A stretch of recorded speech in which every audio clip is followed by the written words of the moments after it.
What's happening, good people? Just kick it with me for a minute. I just want to share my philosophy on wealth with y'all. I'm going to keep this as unreligious as possible. I'm just going to talk about characteristics that I deem worthy of different levels of value as far as wealth go. And we're going to start with this right here. What you see right there is a flower sprouting.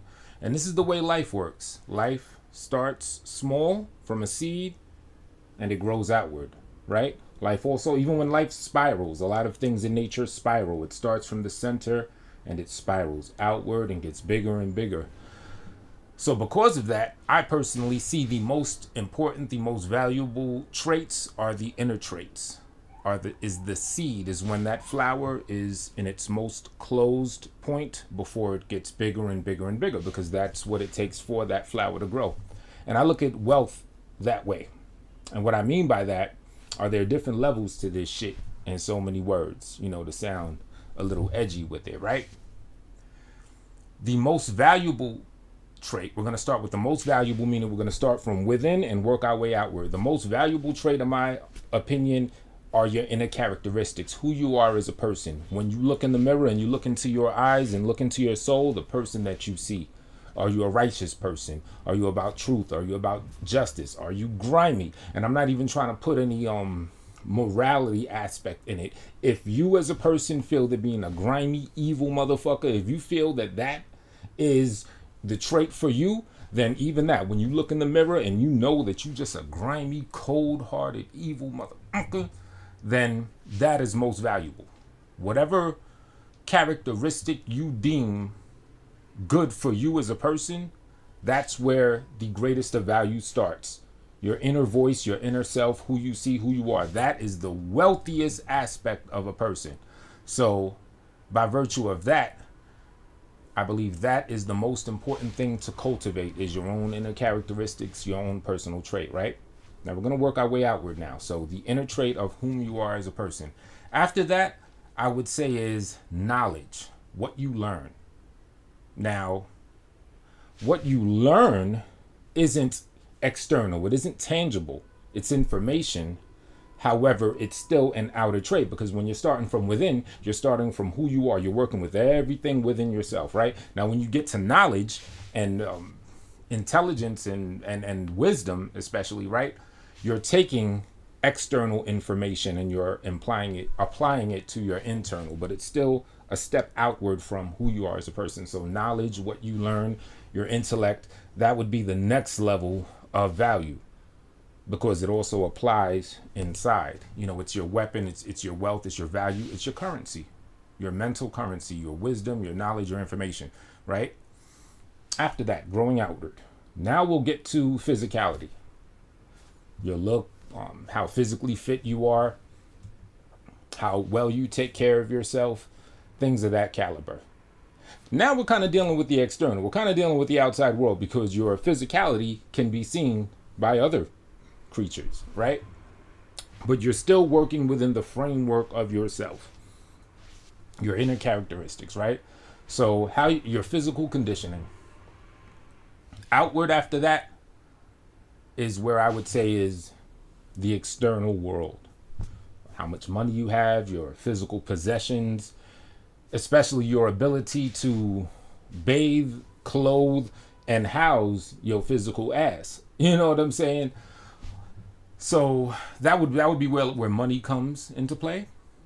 Now, if you notice, money I find is the least valuable of all those traits. However, money can be a tricky one, because you need money. You need money as a tool to better cultivate the more important valuable traits. If you want wisdom, you want knowledge, you're going to need money to get books or to learn, take up classes, lessons, stuff like that. Who you are as a person, even let's say you want to be a righteous person, money can test you. Money can test your most valuable traits. Let's say you got a lot of money, or you have an opportunity to get a lot of money, but it can compromise your characteristics. It can compromise your morality.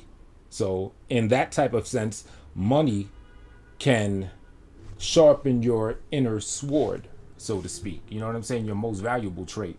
So money is a tricky one.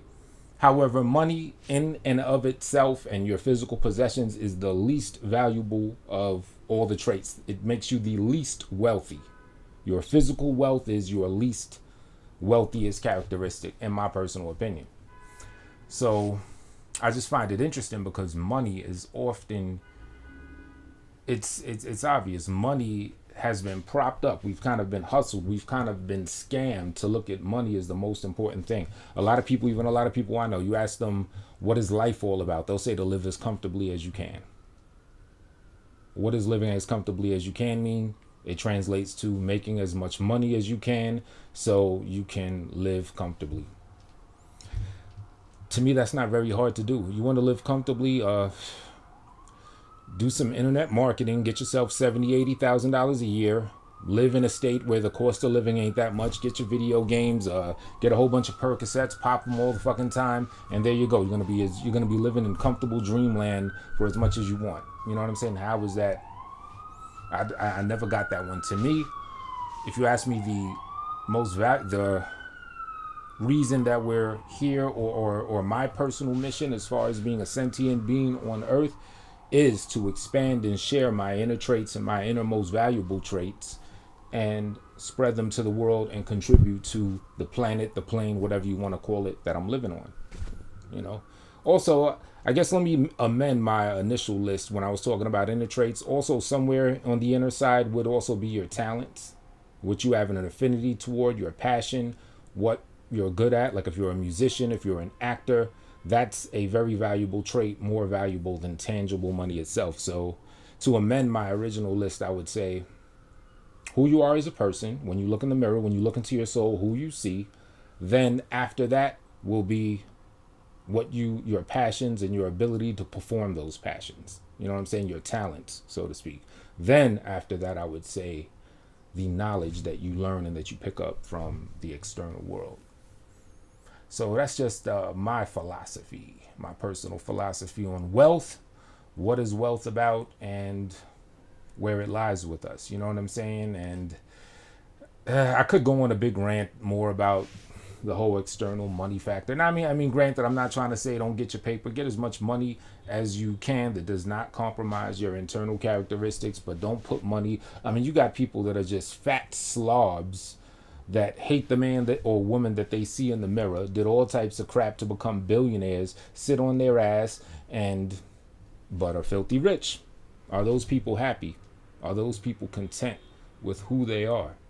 Or have those people been conned into believing that it's all about physical, tangible money and the possessions that you could buy with physical, tangible money, and then the long con done caught their ass in the end because now they're just overweight, chunky, fucked up, mad extra wrinkles on their face from all the evil deeds that they did, looking in the mirror, hating the person they see.